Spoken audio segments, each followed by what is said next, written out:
국정농단 사건으로 재판을 받고 있는 박근혜 전 대통령에게 항소심 법원이 더 높은 형량을 선고했습니다. 네. 서울고등법원 형사사부 김문석 부장판사는 오늘 오전 열린 2심 선고공판에서 징역 25년과 벌금 200억 원을 박근혜 전 대통령에게 선고를 했습니다.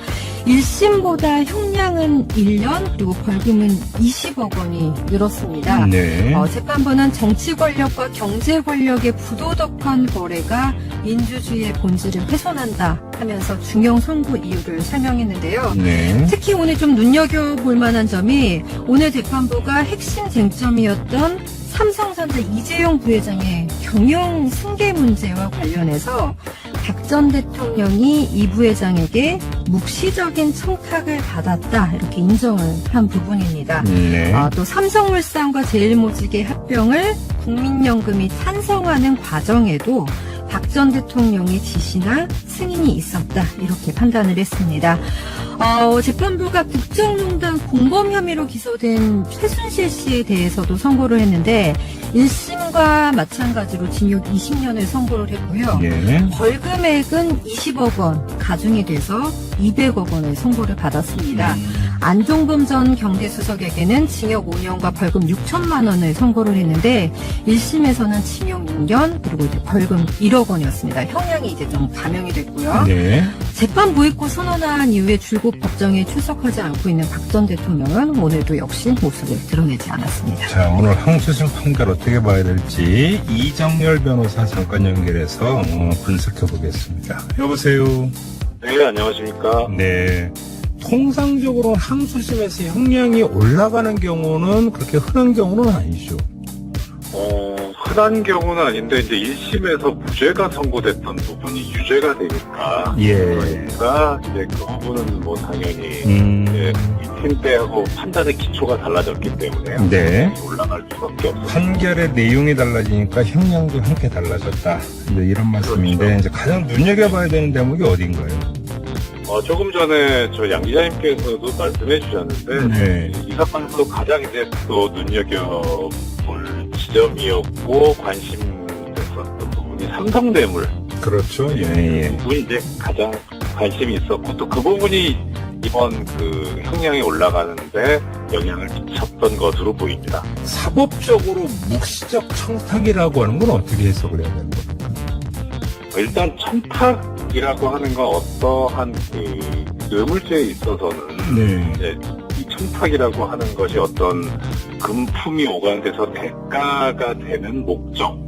예, 그러니까 어떤 걸 좀 봐달라, 이런 네. 걸 편의를 좀 봐달라, 뭐 이런 것들을 상상하시면, 생각하시면 좋을 것 같은데요. 네. 근데 보통은 이제 이렇게 대놓고 얘기를 하는 게 일반적이겠죠. 이게 명시적인 청탁이고. 그런데 이제 묵시적인 청탁은 서로 간에, 저 친구가 지금 어떤 부분에 대해서 아쉬움이 있겠구나. 그러니까 내가 이런 거를 해주면 되겠구나 하고, 그러면은 저 사람이 또 상대편에서는 저 사람이 내가 어떤 아쉬움을 갖고 있는 걸 알고 있으니 내가 이런 도움을 주면 내 아쉬움을 풀어주겠구나 이러고 서로 간에 알고 있는 거죠. 그냥 다 알면서 그래서 눈 한 번 찡긋 이게 묵시적 청탁인 거예요? 뭐 이심전심이라고 보면은 네. 맞을 것 같습니다. 네. 묵시적 청탁이 있었다는 이야기는 결국은 그 뒤에 이제 뇌물이 오가겠다 이렇게 논리적으로 연결이 되는 거죠. 예, 그렇죠. 그 오갔던 금품, 그 뇌물하고 이 묵시적 청탁 사이에 관계가 있었다는 거죠. 그래요. 근데 지금 이른바 이재용 부회장이 건넨 것으로 되어 있는 뇌물의 액수가 네. 각각의 재판부마다 다 이게 달랐잖아요. 예, 큰 틀에서는 모르겠는데 디테일한 부분에서 약간씩 좀 차이가 있긴 있습니다. 네, 근데 오늘 판결에서는 그게 어디까지가 인정이 된 겁니까? 예, 오늘은 이제 가장 크게 문제가 됐던 부분은 영재센터. 네. 이렇게 자국이 좀 들어가네요. 네네. 민계스포츠 영재센터 부분에 관해서 이제 지금 가장 직접적인 부분이 그 이재용 부회장 사건 판결에서는 이제 부정이 됐었지 않습니까? 무죄가 선고됐었는데. 네. 예, 그런데 이제 그 판결을 그대로 박근혜 피고인 1심 재판부에서는 뭐 거의 뱉기다시피 했었거든요. 그래서 네. 당연히 그것도 무죄가 나왔었고, 그런데 그게 이제 뒤집혔던 겁니다. 그게 가장 큰 부분이었죠. 그래요. 예. 알겠습니다. 그러면 지금 이재용 재판에 만약에 오늘 판결이 일정하게 영향을 미칠 수 있을까요? 어떻게 보세요? 상당한 영향을 미칠 겁니다. 일단은 현재로서는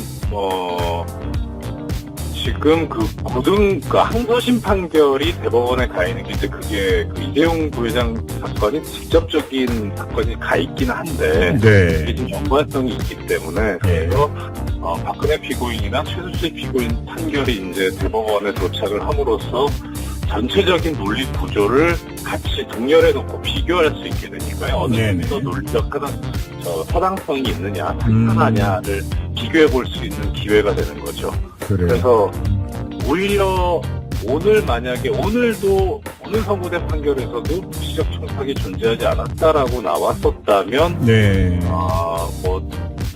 진짜 말로 좀 유리할 수 있었는데 네. 원점으로 돌아갔다라고 봐도 좋을 것 같습니다. 유리할 수 있었다는 게 이재용 부회장 입장에서 이야기. 입장에서 네 그렇죠. 네. 예. 그런데 이제 그 유리함이 없어지고 원점으로 돌아갔다 이런 말씀이시네요. 네네. 아무튼 그러면 오늘 박근혜 전 대통령에 대한 2심 판결까지 있었으니까 네. 박근혜 전 대통령과 이재용 부회장 간에 오갔다라고 하는 뇌물 있지 않습니까? 이게 대법원에 가서 그냥 같이 이게 심리가 될 가능성이 높다 이렇게 봐야 되는 건가요? 처음부터 이재용 부회장 사건이 그 대법원에 갈 때 일단 집행유예가 선고되면서 풀려났었기 때문에 그렇죠. 재판 기간에 심리 기간에 그 제한이 없었었거든요. 그렇겠죠. 예. 예. 그래서 그때 전망을 하기를 아마 박근혜 피고인 어차피 이게 서로 쌍방 공범이기 때문에 대항적 공범이라고 하거든요. 반대편에서. 그래서 결론을 같이 낼 수밖에 없기 때문에 아마 박근혜 피고인 사건이 대법원에 올 때까지 대법원에서 기다리지 않겠는가라는 전망을 했었는데 이제 그대로 가지 않을까 조심스럽게 예상을 해봅니다. 그렇군요. 알겠습니다. 자, 오늘 말씀 여기까지 드릴게요. 고맙습니다. 네, 고맙습니다. 네, 지금까지 이정열 변호사하고 얘기 나눠봤는데요.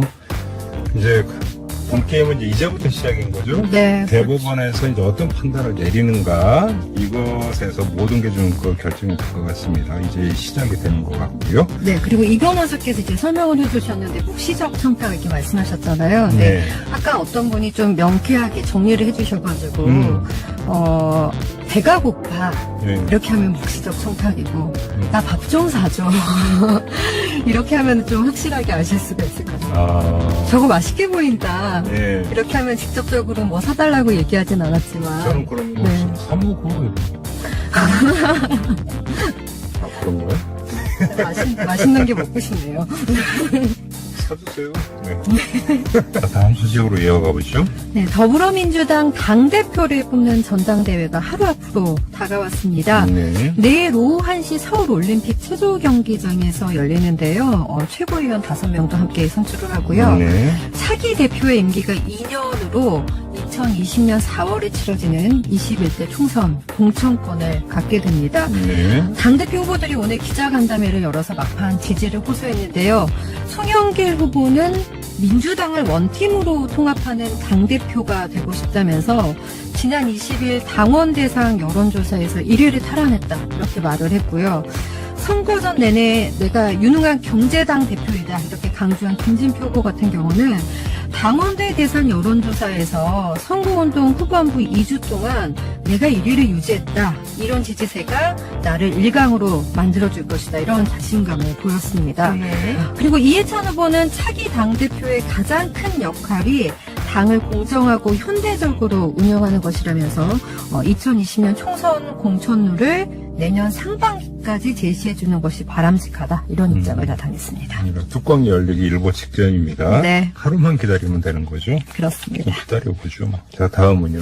네, 허익범 특별검사팀도 수사 종료를 하루 앞두고 있는데요. 오늘 드루킹 김모 씨 일당 10명을 재판에 넘겼습니다. 네. 댓글 조작한 혐의, 그러니까 컴퓨터 등 장애 업무 방해 혐의가 적용이 됐고요. 정치자금법 위반 혐의를 적용을 했습니다. 네. 특검이 김경수 경남도지사와 또 그의 국회의원 시절 보좌관이죠. 한모 씨에 대한 공소장도 오늘 내일 중으로 법원에 접수할 계획이라고 합니다. 네. 자, 다음은요? 네. 앞서서 이상가족 상봉자 중에서 간첩 누명을 쓰고 억울하게 옥살이를 한 사연 이제 전해드렸는데 네. 간첩 조작 사건으로 실형을 받은 70대 오재선 씨도 32년 만에 누명을 벗게 됐다는 소식입니다. 제주지방법원이 국가보안법과 방공법 위반 혐의로 징역 7년에 선고받은 오 씨에 대한 재심에서 무죄를 선고를 했는데요. 네. 오 씨가 1985년에 제1본 조선인 총연합회, 그러니까 조총련의 지령을 받아서 북한을 찬양하고 간첩 활동을 했다.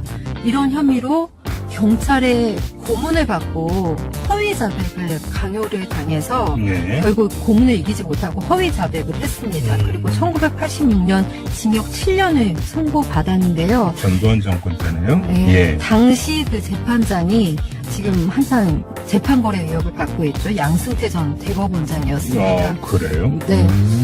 재심 재판부는 오 씨가 조총련의 지령을 받아서 간첩 행위를 했다는 증거가 없다. 네. 또 국가에 해악을 끼쳤다는 점이 입증되지 않았다. 이렇게 밝혔습니다. 그렇군요. 지금 양승태 전 대법원장 이야기했는데 관련 소식 하나 더 있네요. 네, 양승태 사법부가 통합진보당 지방의원 지위 확인 재판에 개입했다. 이런 의혹도 있는데요. 네. 이와 관련해서 검찰이 현직 부장판사를 소환해서 조사를 하고 있습니다. 서울중앙지검 특수일부가 어제 검찰에 소환된 이규진 전 상임위원회 전임자였던 이모 전 대법원 양형위원회 상임위원을 오늘 오전에 소환을 했는데요. 이 전 상임위원은 통진당 지역구 지방의원 대책 검토 이런 문건 작성을 지시한 의혹을 받고 있습니다. 네. 앞서서 통진당 소속 비례대표 지방의원들이 통진당 해상 결정 이후에 중앙선거관리위원회가 의원직 상실을 통보하니까 퇴직 처분을 취소해달라 이렇게 소송을 제기하면서 의원직을 유지를 하고 있었는데 네. 이거 이제 지방의원 대책검토 문건에는요. 이런 소송 결과에 따라서 지역구 지방의원의 지위에 영향을 미칠 수 있다. 이러면서 여러 가지 시나리오별로 대응 방안을 검토한 내용이 담긴 것으로 전해졌습니다. 어디까지 한 거예요, 도대체? 끝이 없습니다. 네. 예, 계속 나오네요. 예.